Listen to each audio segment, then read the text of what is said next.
The Indian Contract Act lays that when consent to an agreement is caused by undue influence, the argument is a contract voidable at the option of the party whose consent was so caused.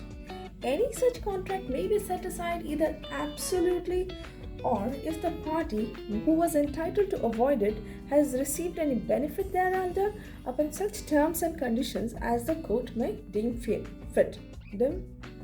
As the court may deem first. I think it is fit. Section 19A.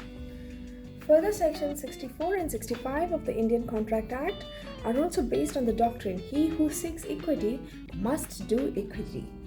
The maxim, however, does not apply when relief sought by the plaintiff and equitable right or relief secured to or sought by the defendant belongs to or originates from two entirely separate and distinct matters. Further, it is not applicable where the plaintiff seeks to enforce purely legal rights. Vigilantibus non dormentibus jura subvenient, that is, vigilantibus non dormentibus jura subvenient, that is, the law helps the vigilant and not the dormant.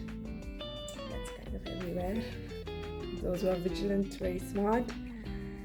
They get good things in life, isn't it? While a legal claim is not barred by any lapse of time less than the prescribed statutory period of limitation, an equitable claim, on the other hand, may be barred by delay on the part of the plaintiff seeking relief. Delay, however, means unreasonable delay in claiming relief and not an ordinary or reasonable delay. Delay, however, means unreasonable delay in claiming relief and not an ordinary or reasonable delay. A court of equity has always refused its aid to demands where a party has slept upon his rights and accused for a great length of time. An unreasonable delay defeats equity. I guess delay, however, means not unreasonable delay. It should be reasonable delay in claiming relief and not an ordinary or reasonable delay. It writes, delay, however, means unreasonable delay in claiming relief and not an ordinary or reasonable delay.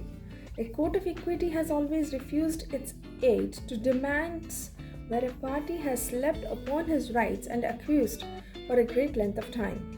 An unreasonable delay defeats equity, but such legal or equitable claims to which the statutes of limitation apply expressly or by analogy, the maxim delay defeats equity does not apply.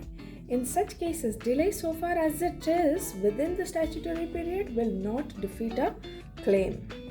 Equity delights in equality. The English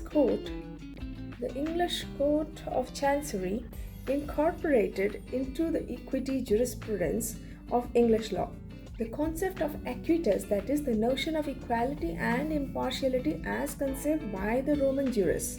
The equity thus, so far as possible, puts the parties to a transaction on an equal footing, although the strict rules of law may give one party an advantage over the other. Equality does not mean literal equality, but it means proportional equality. The maxim has wide application. Following are some illustrations.